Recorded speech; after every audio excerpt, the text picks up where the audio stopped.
Good afternoon. My name is Inga Cotton. I'm the founder and executive director of San Antonio Charter Moms, and these are Charter Moms Chats.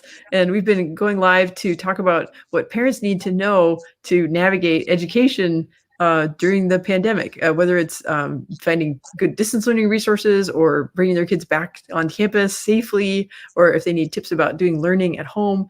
Right now let's see, so October is kind of the beginning of open enrollment season. And so we've been talking to some really wonderful charter schools and charter school networks. And I'm so proud and so excited that we have Ryane Burke, who works at Compass Rose Public Schools, which is a rapidly growing school network.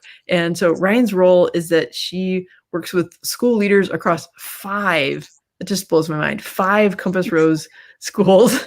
And they work on building a culture that's joyful, that's engaging, that's growth focused. Ryane is also a mom. She has 2 kids. How old are your kids? 2.5 and 6 months. Oh, and that's why you are at the campus building and not at home to do the video. Exactly why I'm here. Yes. Got it. I hear you. Okay.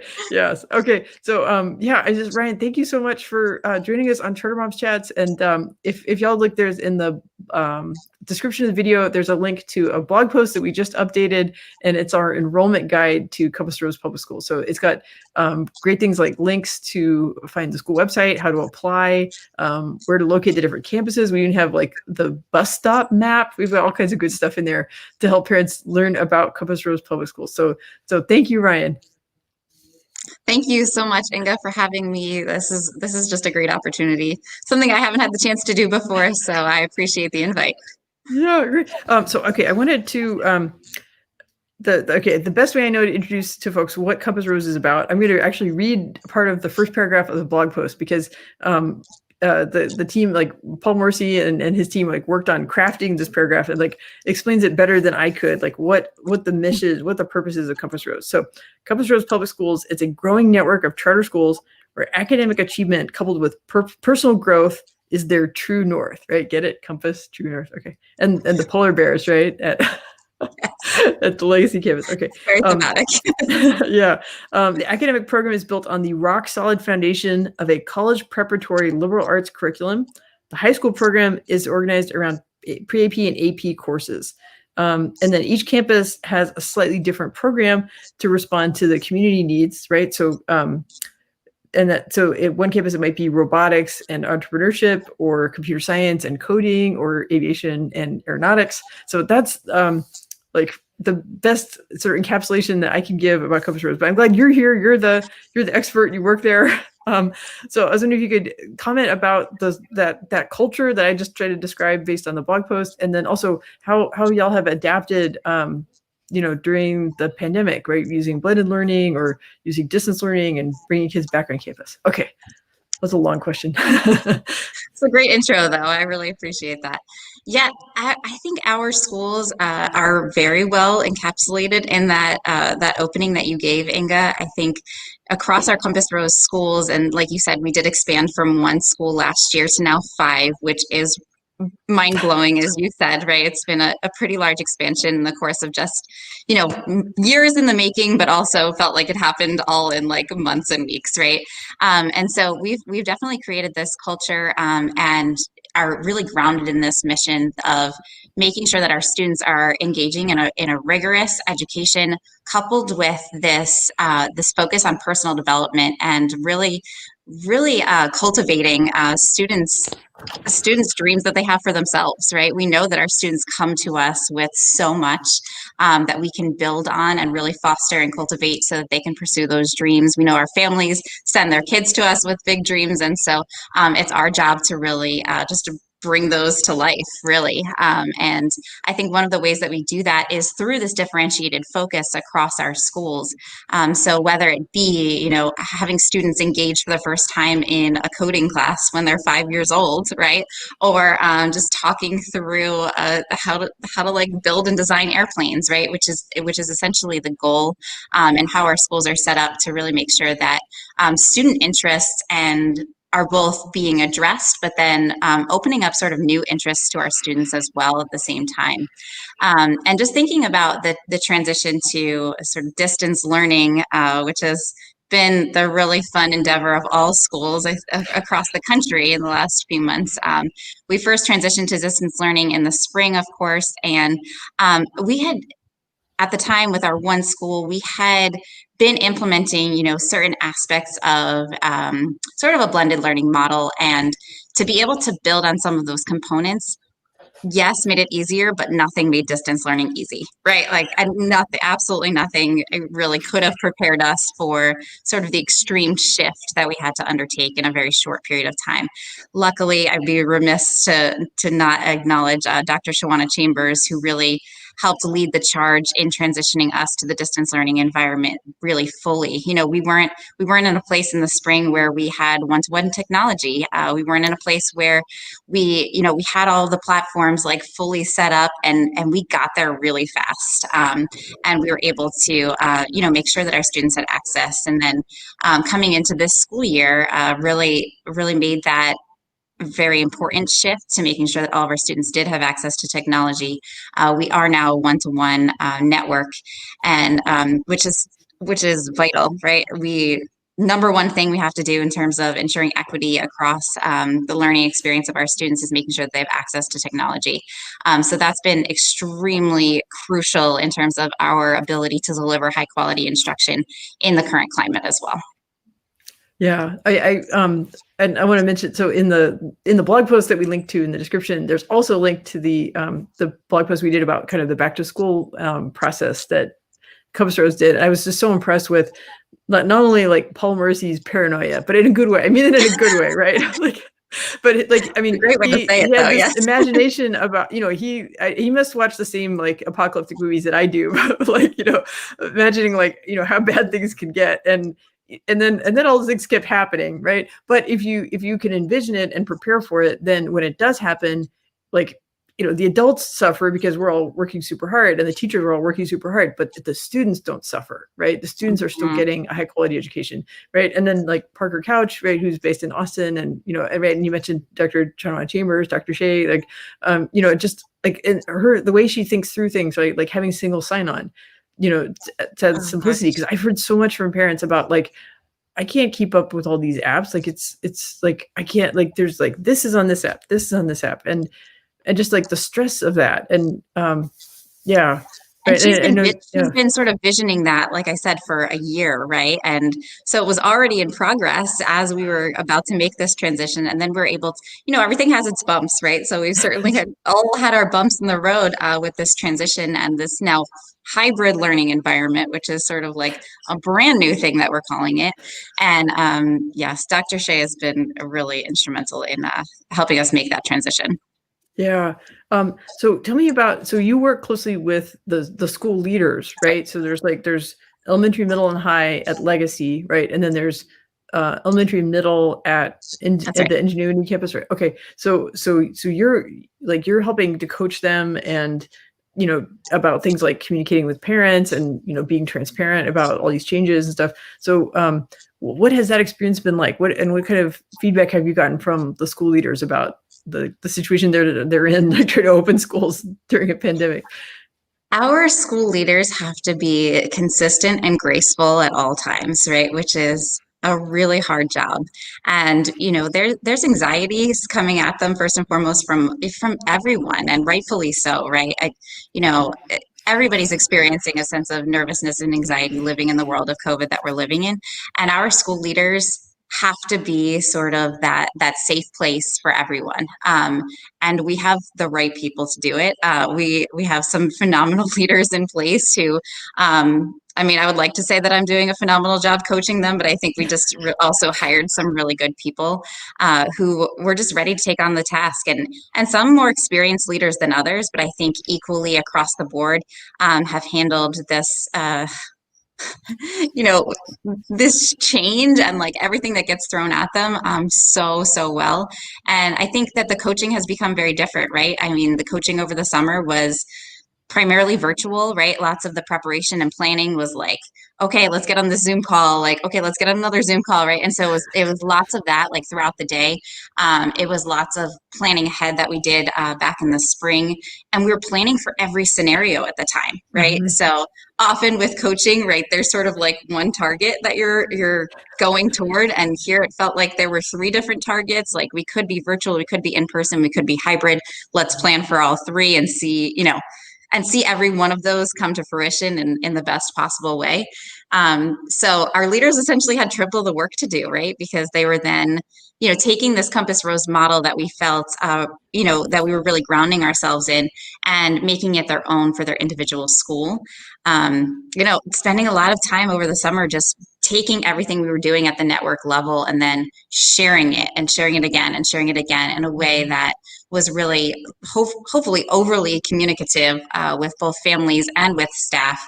Meeting weekly with staff to just either have a social gathering or be like, here's what's going on, what's your feedback, here's the current update, and then doing the same thing with families as well, just having lots of those times and spaces where everybody could get together and either get information or provide feedback and offer concerns and questions. So yeah, the coaching's been different, and we've definitely been able to do sort of coaching in both the in-person and the virtual environment. So, a lot of what we do is instructional coaching, and so we will, myself and a principal will go into a virtual classroom together, and then we'll come out and we'll get onto a different Google Meet, and we'll talk about and debrief the observation that we just did. And fortunately for our in-person learning environment, we've also been able to do in-person observations and be able to coach them through some just best instructional practices for that environment as well. Yeah. That's where I think that's one thing that's so impressive about Compass Rose is that like the goals are so lofty, right? And just so heartwarming, right?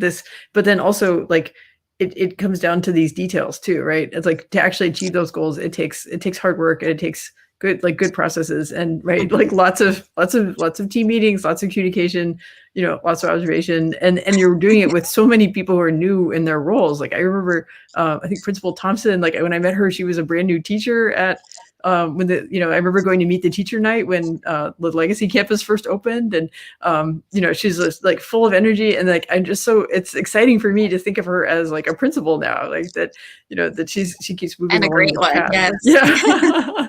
Yeah, it's like I could see that in her, but like she was so young when she was just her first year teaching at Compass Rose, but it's just really encouraging to see the growth. And also if you could comment on like for your family, like how the pandemic, like how you guys are coping, and just because like it's impacting your work, but it impacts your family as well. Yes, absolutely. As I mentioned, I have a 6-month-old, which means that I gave birth during quarantine, which was really a blessing and a crazy experience, and all the things you can imagine it was. And then as we were planning all three of these scenarios, I was literally like simultaneously holding my week-old child and making sure that my other child was safe somewhere, right? Like doing something there. She was occupying herself with maybe something educational, maybe not. It's been really tough. My husband and I are both in the charter school world, and so we both work a lot, and we also really value, obviously, that our kids at home are having like social time and learning time, and so lots of guilt about feeling like we're not giving them all of that, while we're also trying to make sure that our schools are getting the best of us as well. So it's been a challenge, as it has been, I'm sure, for everyone, and I think we've finally kind of gotten into the routine, which feels nice. But I'm sure something will be waiting for me when I get home after I say that too. Right. I know, I'm sure it's really different at different ages, right? So like I have a 10-year-old and a 13-year-old. And so they have, in some ways more autonomy, but then also more questions and more, like they want to know what's happening out in the world, and so, we're doing our best at the dinner table to try to explain things and really listen to their questions, because a lot of good learning comes from when you're listening to kids' questions, right? Like that's part of Compass Rose culture, is like like listening to the students, being responsive to what activities they want, what extracurriculars they want. It's amazing what my 2.5-year-old asks me too. She'll be like, Mom, where's your mask? Right? Like she knows, right? Like she knows the rules of like what we do during COVID, and it's pretty impressive. But yes, thanks for asking about the family. That's it's good to think about both aspects of life, right? Yeah. No, well, everybody working in a charter school is a whole person, right? I mean, you're very passionate about your work, but you care about your family too. And I feel the mom guilt too of like I feel like our community, our online community has really needed our resources, but like meanwhile, I need to make sure that my kids are actually like logged into Zoom like they're supposed to for their online classes, right? Yeah. And sometimes I have to step away. Yeah. For our virtual students at home, we know that families are having to give so much of themselves to all different responsibilities, and a couple kids at home, right? Like, how do I support all of my kids with their virtual learning? And so making sure that what we're providing from our end is as helpful as possible for families as well. Yeah. I wanted to ask more about the growth. So you talked about how there are like 5 principals that you're working with now, but you also have sort of principals waiting in the wings, right? Because there's more growth coming. So how has it been with Everett? And there's been construction, right? And then there was a building that had to get retrofitted, right? The new high school. So you talk about like the growth that's happened so far this year, and then how y'all are preparing, for the next stage, like for the Windcrest campus and things like that. Yes. I think first and foremost, anytime you're thinking about growth, especially as a charter organization, a charter network, right, you have to be really grounded in who you are, what you believe, why we do what we do. And I think that's something that I feel every day as somebody who works here is like, we are here and we believe and we do this work because we love it. And we love our kids, we love our families, we love our people. I love my principals, right? Like there's just like a lot of, we talk about this love thing a lot at Compass Rose, and that has to be present, right? You cannot become a larger organization unless the people within the organization like really already believe that this is the right thing and this is the right path forward. And so that when the mistakes do come, right, and the bumps do come, you're able to reground yourself in what it is that you believe as an organization. Couldn't overstate the importance of that, right? And yes, we are expanding, right? Our goal is to expand in the next year to a Windcrest campus here in San Antonio, and then we're also expanding to the Austin area, which is very exciting. And this year, the bumps in the road, lots of construction, delays and things that happened that I think, would have been more lesser issues had COVID not been in the picture. There's always construction issues anytime anything's being built, but we've been really fortunate to see some pretty phenomenal buildings come into being, and that's been really wonderful, and I think helped build like excitement over the summer when we were all feeling the sense of anxiety. It was nice to see a strong foundation slowly like become a beautiful building, and now it's here, and now we're in the building, and so growth is really exciting at the same time, right? And when you have the right people leading the way, you mentioned having leaders in the wings, right? Like we have not only strong leaders, right, strong principals, but we have strong leadership teams, right? And so a lot of the work that we're doing this year is getting our leadership teams to develop their instructional eye, to develop their culture management, their operational management, and just even I was just on a call earlier about creating a development track for our aspiring school leaders. And so making sure that it's really targeted to meet the growth needs of the network. And of course, like having those leaders in place and ready to like take the reins on day one, and being confident in doing so is super essential. So growth is fun. Growth has a lot of difficulties and challenges that come with it. But ultimately, I think those are also two of the things that really drew me to Compass Rose and keep me at Compass Rose. Is like, one, the love and belief in what we do every day, and feeling really committed and compelled by the mission and vision. And then also the fact that like we are growing and like starting things is fun, and starting things like, can get a little like messy sometimes, and there's like lots of work to do, and there's pressure and there's timelines and all of that. And so I find that work personally really exciting and invigorating. So it's kind of like one of the things that keeps me coming back every day, in addition to all the other things. It's fun how things that like with new organizations, something that might start as just the happenstance, and then it becomes a tradition, right? Like so, like I sometimes I go peek at the newsletters, like to see what what people are up to, and I just get the sense of like there's these emerging cultures, happening at these schools, Yes. and yeah, Yes. yeah. I wanted to ask about examples of like, okay, so like when I was researching the blog post and updating it, like there's a lot of talk, very explicit talk. You said there's a lot of talk about love, but there's a lot of talk about the values of Compass Rose, right? It's very explicit in the website, and I know it's on the bulletin boards when I visit campus. And but can you give some examples of those values, like in action on campus? Like I'm thinking about things like cultural competence, like student voice, like social emotional learning. Like so, how do the values translate into like the activities that are happening on campus? Absolutely. Yeah. Sure. So obviously we have our stated values, right? Which are our right values, which are respect, ingenuity, growth, honesty, and teamwork. And those are the ones that are, I think, the root of that tradition and those rituals that you were talking about, right? Those are the things that we highlight, we name, we talk about, we celebrate across our campuses, whether it's, a polar bear of the week or a cardinal of the week, right? Like it's differentiated, but it's ingrained really in the culture, and it's something that we deeply believe in.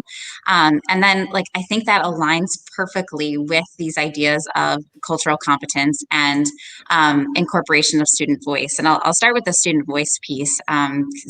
This is something that as you grow, it can be really easy to just do things, right? And to just keep doing things the way you've always done them. And I think what's been really important for us, and what we realize in different moments, is like, oh, we totally got to get student input on this, right? We have to get student voice on this. And so, realizing at the beginning of the year, let's have student town halls, right? Like let's get students together and ask them how they're feeling about distance learning. Ask them how they feel, if there's somebody who was on site virtual at the time, right? How are you feeling about like being in school? And really just like opening up the forum for that, right? And then in addition to that, having a couple student representatives on our weekly stakeholder advisory committee, where we have students, we have family members, we have teachers, we have ops team members who are coming together and saying, hey, here's what's working. Hey, can we tweak this a little bit? And really just incorporating that sense of like ownership and voice, and then being able to respond to those needs of the different stakeholders. I think that the high school is just really doing a phenomenal job, or Legacy High School, of they've created a student advisory committee or student advisory council that is really that sense of voice for the entire Legacy High School community. And like you could think of it sort of like your student council, not elected per se, but they're really just coming together, and they're identifying like, here's where we're at as kids, right, in the middle of a global pandemic, and here are the things like that we need more out of our school experience, right? Or these are the things that we want to see more of, or these are the things that are like great for us. So the student voice piece is something that we always have to be reminding ourselves, like these are the voices that matter, right? Like our kids' voices, and like how they're feeling and what's going on in their brains is the thing that like should drive all of the things that we do here at Compass Rose and across all of our schools. And then I think in terms of cultural competence, really, really proud to be part of our organization, an organization that recognizes that in a really critical moment in history, we can't just keep going without acknowledging that the racially motivated violence in the world around us is happening. And so and that our kids like feel the weight of what is going on in their communities, in the world, right? Like they see, they feel it, and like we have to acknowledge that. And so we've made a really clear commitment as an organization that we are going to be an actively and demonstratively anti-racist organization, and that means centering what we do on students. It means making sure that we are utilizing restorative discipline practices. It means that our classrooms are about our kids' voices and not like super teacher-driven environments. So it means a lot of things, and it means like examining the curricula that we're using and making sure that our students see themselves and are examining diverse perspectives in the classroom.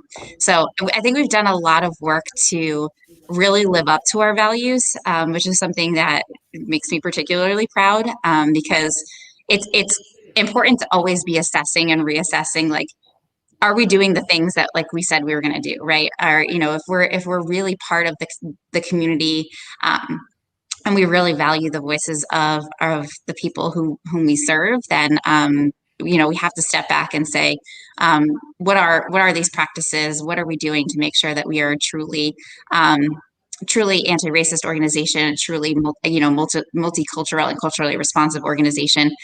So very excited and proud of that, and how, you know, we've had that pause point to really reflect on our values and how we're living those out. I see. I can tell from your answer. I understand what you mean when the cultural competence and responsiveness is interwoven with student voice, so that Yes. right, that, you know, making sure that like things are being done to them, right, but that right, whether it's like in the classroom or right, how discipline is happening, or, you know, like designing curriculum, you know, so that they feel included and represented in it, that how it's all. I thought of those. I was asking you two separate questions, but it's really one question. I think so. I mean, I think they go hand in hand. Absolutely. Yeah.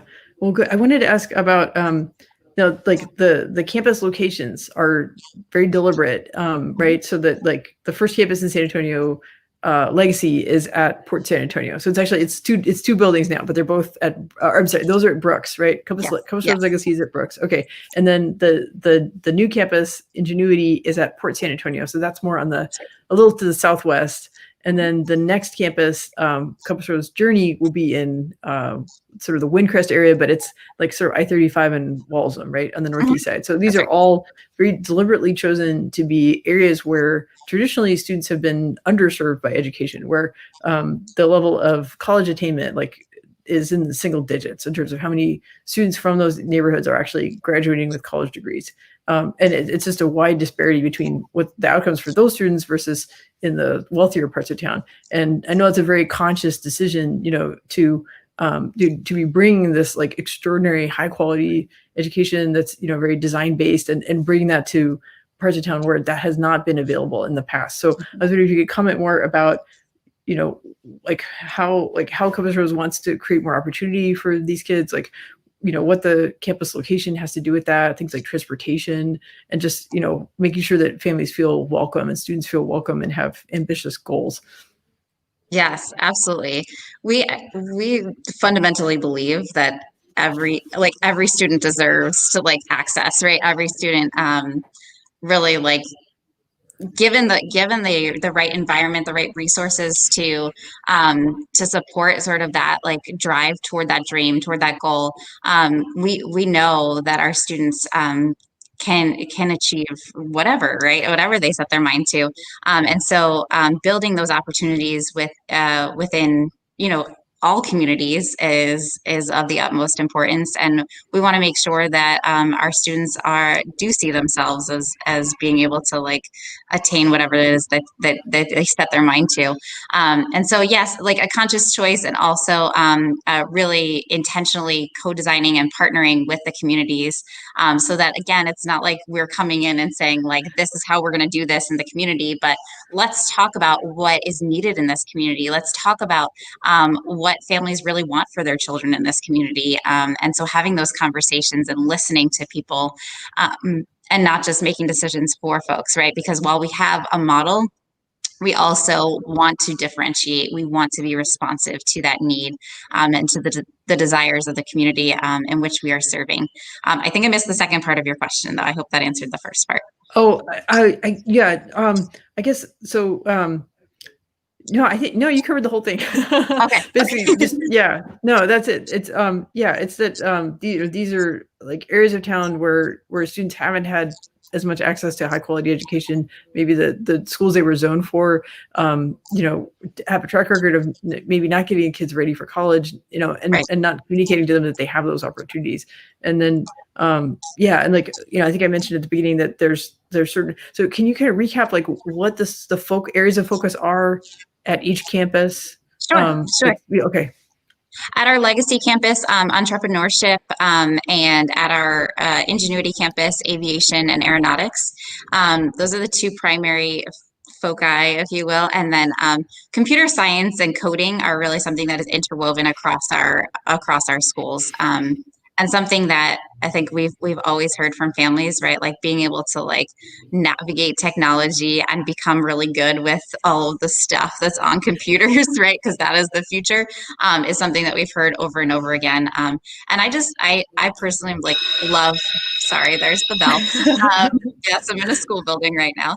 I love that here at our Port San Antonio Ingenuity campus. Our students. I walked into a classroom today just to give a quick anecdote, and it was their computer science elective, and they were watching a quick snippet of what the world will look like in 2050, and students were like, "Oh my gosh!" And the whole point of that, like showing that quick snippet, was like, "You're part of this, right? You are one of the people who is going to make like AI a reality in 2050, right?" And you could see kids being like, "Oh my gosh, that is so cool!" And so getting that spark, right, to really say, yeah, I can be that person, right? Like, of course I can. And that starts in this classroom, and it starts right now, even though I'm 11 years old. And so I can really I can see myself part of that future and somebody who's creating that future. So it was pretty cool just to be able to kind of like see those little like sparks in the classroom just from that small moment in time. That's exciting. And I'm glad that at least, some families are comfortable having their kids back on campus, because then those moments can happen, right? Of like, like teachers and leaders, like seeing students and like, like seeing how students are reacting to the new content. So yes. You try to create as many moments as you can virtually. And it's like, oh, I just want to see you. Yeah. It's hard. Yeah, it is hard. So, okay, so I've asked you like all the content type questions that I wanted to cover, and you've done a great job of like, bringing in like anecdotes and examples and stuff. So I'm really grateful for that. But I always like to close out with make sure we have the call to action, right? Which is so hopefully families have been watching this video, and maybe this may be the first time you've heard about Compass Rose, but hopefully you like what you've heard. And I want to encourage everybody watching this video, like go visit the website, compassrosepublicschools.org. The blog post that's linked in the description will take you to the website. It will also take you to where families can go to enroll. So if you could talk more about the enrollment process, and there are open seats now, there's open enrollment for next year, like how that works. Yes, absolutely. And we're currently enrolling. We do have some open spaces available for students across kindergarten through 10th grade. We currently only go up to 10th grade. And we would welcome families to join us and become part of the Compass Rose experience. We're enrolling, as I said, for current spaces if families are looking for a better option for their kid. And then we're also, of course, enrolling for next year. If families are interested for this year, there are full-time virtual options available, full-time in-person options available. And so we've seen sort of a 40-60 split right now, and we anticipate about a 50-50 split in the upcoming weeks in terms of opting into our in-person and our virtual learning experiences. Okay. Apply now. We'd be happy to meet you. That's right. And there's a cool feature if you go to the website. There's actually like kind of a chat window, or like yes, an opportunity to like set up a call and things like that. So I feel like that makes it very welcoming and not scary too. Yes, as soon as you go to the website, you'll see in the top right corner an enroll now piece, and then there's lots of opportunities to connect and talk with folks directly if there are follow-up questions. Happy to talk to people as well if they have follow-up questions after they see this. So, and remind me, which grade levels are served at each campus? So is Legacy is K through? Legacy is kindergarten through 10th grade, and that's separated onto two different sites, but they're literally blocks away from each other. And then at our Ingenuity campus, which is at Port San Antonio, we have kindergarten through 6th grade. Got it. Okay. And eventually both will be K through 12. That's right. That's right. Yeah. We will be adding a new grade level each year. Yes. Okay. And when Journey is going to open at K through 6 next year? Kindergarten through 6. That's right. Got it. Okay. And eventually it will get up to K through 12. Okay. That's like a big part of my job every summer is going through and updating like 6 to 7, all the grade levels. Because like that's what we do. We're the source for that kind of information. So thank you for keeping it very accurate. We appreciate that. Thank you. This is my chance to plug. So like, the blog post has lots of information, but if there's like little details that you need to know, right? Like, about like, sports or extracurriculars or, when is the first drop off time in the morning? All those little questions, you can crowdsource that information in the San Antonio Charter Moms discussion group, because there's always something that I forgot to put in the blog post, or the blog post would be 10 pages long if I included all the details. So, but that's what Moms Helping Moms and dads and grandparents all welcome. But that's what the discussion group is for on Facebook. So, yeah, Ryane, do you have any closing thoughts? Anything I left out? Anything I forgot to ask? No, I just appreciate the opportunity, Inga, and I thank you for all the work that you're doing to make sure that families are really super aware of the great options that are out there for their children. Looking forward to meeting hopefully more families after this conversation today. And thanks for involving us in your efforts. We really do appreciate it. Oh, and we have a couple of shout outs. We have some comments. So Curtis, who's a board member at Compass Rose. and your kid.